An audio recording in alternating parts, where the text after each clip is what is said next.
तुष्टीकरण की राजनीति और वोट बैंक की होड़। समाज को बांटने में कर्नाटक की मौजूदा सरकार कांग्रेस इस मामले में नए आयाम छूती नजर आ रही है। सिद्धरमैया की सरकार, जिसे विशेष समुदाय के लिए लाखों करोड़ों की योजनाएं दी जाती है, वो अब नए विवादों के घेरे में है। दरअसल कर्नाटक के पूर्व मंत्री इकबाल अंसारी ने हाल ही में कहा कि मैं सिद्धरमैया के पास जाता हूं और हर 6 महीने में हमारे समुदाय के लिए किसी न किसी योजना के तहत 100 करोड़ मिलते हैं। जब तक सिद्धरमैया हैं तब तक हम अपने समुदाय के लिए बहुत कुछ हासिल कर सकते हैं। ये सिर्फ बयान नहीं है, बल्कि इस बात का प्रतीक है कि किस तरह से सरकार में बैठकर विशेष समुदायों के लिए विशेष फायदे मांगे जाते हैं। सिर्फ यही नहीं, तुष्टीकरण अपीजमेंट की राजनीति करने के लिए सिद्धरमैया सरकार ने हाल ही में समुदाय विशेष कार्यक्रमों के लिए 360 करोड़ रुपए देने की योजना की घोषणा की है। ये केवल शुरुआत है, अब बात हो रही है एक और कदम की। विशेष समुदायों के लिए सरकारी निर्माण कार्यों में 4% आरक्षण।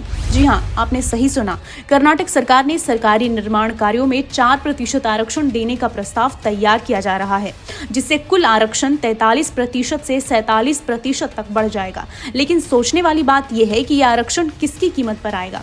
क्या इसे SC, ST और OBC के हिस्से से छीन कर दिया जाएगा?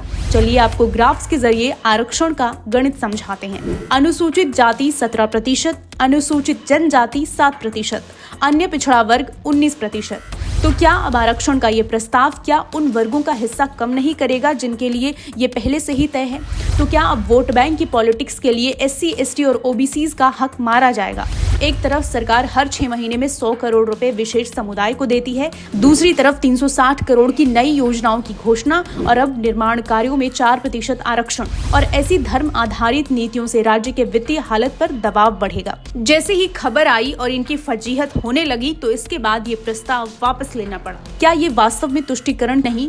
क्या आपको नहीं लगता कि इससे समाज के बाकी वर्गों के अधिकारों का हनन होगा? आपको क्या लगता है, क्या धर्म आधारित आरक्षण सही है?